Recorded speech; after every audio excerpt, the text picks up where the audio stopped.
আসসালামু আলাইকুম। বাংলাদেশ বেতার রংপুর স্থানীয় খবরে আমন্ত্রণ জানাচ্ছি তৌহিদা ইসলাম। উজানের পাহাড়ি ঢলে রংপুরে বৃদ্ধি পাওয়া তিস্তা নদীর পানি স্থিতিশীল রয়েছে। পানি উন্নয়ন বোর্ড জানিয়েছে, গতকাল সন্ধ্যার মতোই আজ সকাল ৯টায় তিস্তা নদীর পানি কাউনিয়া পয়েন্টে বিপদসীমার ১৫ সেন্টিমিটার নিচ দিয়ে প্রবাহিত হয়। বন্যা পূর্বাভাস ও সতর্কীকরণ কেন্দ্র জানিয়েছে, আগামী ২৪ ঘন্টায় উত্তরাঞ্চলে তিস্তা, ধরলা ও দুধকুমার নদীর পানি কমে নিম্নাঞ্চলের বন্যা পরিস্থিতির উন্নতি হতে পারে। গত ২৪ ঘন্টায় রংপুর বিভাগে ১১৯ মিলিমিটার বৃষ্টিপাতের তথ্য জানিয়েছে রংপুর আবহাওয়া অফিস। লালমনিরহাটে তিস্তা নদীর পানি কমতে শুরু করেছে। আজ সকাল ৯টায় ব্যারাজ এলাকার ডালিয়া পয়েন্টে তিস্তার পানি সকাল ৬টার চেয়ে বিপদসীমার ১৬ সেন্টিমিটার নিচ দিয়ে প্রবাহিত হচ্ছিল। পানি উন্নয়ন বোর্ড জানিয়েছে, তিস্তার পানির চাপ স্বাভাবিক রাখতে ব্যারাজের সবকটি কপাট খোলা রাখা হয়েছে। জেলায় ধরলা নদীর পানি কিছুটা কমলেও সকাল ৯টায় তা বিপদসীমার সামান্য উপর দিয়ে প্রবাহিত হচ্ছিল। বৃষ্টিপাত ও উজানের ঢলে নদীর পানি বৃদ্ধি পেয়ে তীরবর্তী নিম্নাঞ্চলগুলোতে বন্যা পরিস্থিতির সৃষ্টি হয়েছে। জেলা প্রশাসক মোহাম্মদুল্লাহ আমাদের সংবাদদাতাকে জানান, জেলার বন্যার্ত মানুষের জন্য ১০০ মেট্রিক টন চাল, নগদ ৫ লাখ টাকা এবং ৪০০ প্যাকেট শুকনা খাবার বরাদ্দ দেওয়া হয়েছে।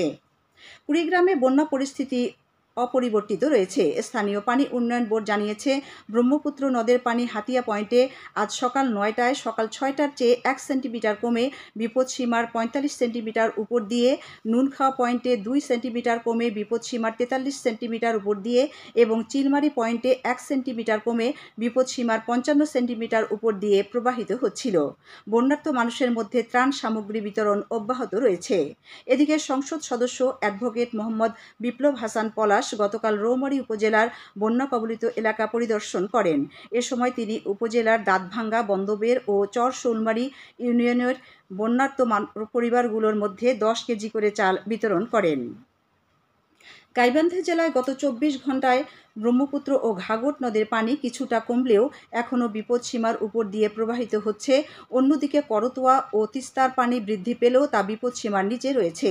পানি উন্নয়ন বোর্ড জানিয়েছে, আজ সকাল ৯টায় গত ২৪ ঘন্টার চেয়ে ফুলছড়ি পয়েন্টে ব্রহ্মপুত্রের পানি ১৩ সেন্টিমিটার কমে ৬৩ সেন্টিমিটার উপর দিয়ে এবং ঘাঘটের পানি নতুন ব্রিজ পয়েন্টে ১২ সেন্টিমিটার কমে বিপদসীমার ১৪ সেন্টিমিটার উপর দিয়ে প্রবাহিত হচ্ছিল। করতোয়ার পানি কাটাখালী পয়েন্টে ৩৫ সেন্টিমিটার বৃদ্ধি পেয়ে ১২৩ সেন্টিমিটার নিচ দিয়ে এবং তিস্তার পানি সুন্দরগঞ্জ পয়েন্টে ৪ সেন্টিমিটার কমে বিপদসীমার ১৫ সেন্টিমিটার নিচে রয়েছে। জেলা প্রশাসক কাজী নাহিদ রসুল জানান, জেলা প্রশাসনের পক্ষ থেকে জেলার বন্যা কবলিত মানুষের ৩,০৫০ প্যাকেট শুকনা খাবার, ১৬৫ মেট্রিক টন চাল, নগদ ১০ লাখ টাকা অতিরিক্ত বরাদ্দ দিয়েছে। রংপুরের মিঠাপুকুর উপজেলায় গ্রামীণ বিভিন্ন উন্নয়ন প্রকল্পের সুবিধাভোগীর মাঝে প্রকল্পের অর্থ ও গাছের চারা বিতরণ করা হয়েছে। এ উপলক্ষে গতকাল উপজেলার বেগম রোকেয়া অডিটোরিয়ামে এক অনুষ্ঠানের আয়োজন করা হয়।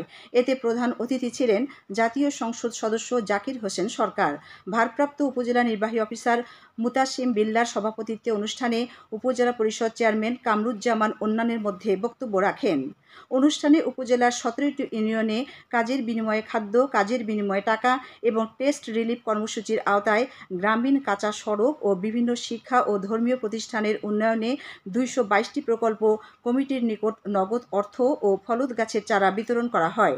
স্থানীয় সরকার প্রকৌশল অধিদপ্তর এসব প্রকল্প বাস্তবায়ন করছে। কুড়িগ্রামের নাগেশ্বরীতে উপজেলা পরিষদ হলরুমে মাসিক সমন্বয় সভা এবং বৃক্ষরোপণ কার্যক্রম অনুষ্ঠিত হয়েছে। গতকাল উপজেলা পরিষদ চত্বরে অনুষ্ঠিত সভায় সভাপতিত্ব করেন উপজেলা নির্বাহী অফিসার শিব্বির আহমেদ।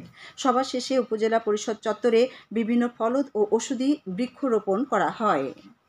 খেলার খবর ফুটবল। কুড়িগ্রামের রৌমারীতে চতলাকান্দা ফুটবল টুর্নামেন্টে চতলাকান্দা ফুটবল একাদশ চ্যাম্পিয়ন হয়েছে। গতকালে চতলাকান্দা সরকারি প্রাথমিক বিদ্যালয় মাঠে ফাইনাল খেলায় বিজয়ী দল ডাঙ্গুয়াপাড়া ফুটবল একাদশকে ২-০ গোলে পরাজিত করে এই গৌরব অর্জন করে। উপজেলা পরিষদ চেয়ারম্যান মোহাম্মদ শহীদুল ইসলাম শালু খেলা শেষে বিজয়ীদের মাঝে পুরস্কার বিতরণ করেন।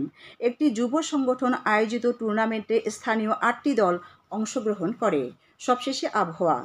আজ সন্ধ্যে ৬টা পর্যন্ত পূর্বাভাসে বলা হয়েছে, দেশের অভ্যন্তরীণ নদীবন্দরগুলোর জন্য কোনো সতর্কবাণী নেই এবং কোনো সংকেতও দেখাতে হবে না। খবর শেষ হলো। আমাদের পরবর্তী স্থানীয় খবর প্রচারিত হবে বেলা ২টো বেজে ৫ মিনিটে।